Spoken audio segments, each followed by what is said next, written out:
Kwa niaba ya wachezaji tunaendelea na maandalizi katika siku ya leo. Tumeingia kambini kujiandaa na mchezo wa kirafiki uliokuwa mbele yetu.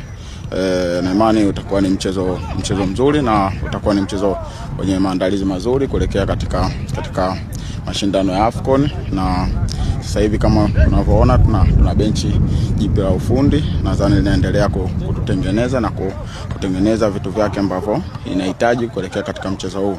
Na imani sisi kama wachezaji tuko tayari kupokea kile ambacho mwalimu anatuelekeza kwenda kukifanya katika mchezo huu wa kirafiki, na vile mafunzo ambayo yanaendelea ili kuweza kufanya vizuri katika mashindano ya AFCON. Sisi kama wachezaji tuko hapa kwa ajili ya kufanya kazi, tuko hapa kwa ajili ya kuhakikisha taifa letu linafanya vizuri. Kwa hiyo tuko hapa kuhakikisha kila kitu ambacho mwalimu anatupatia tunakifanya katika 100% ili kuweza kufanikiwa katika malengo ambayo tulikuwa nayo.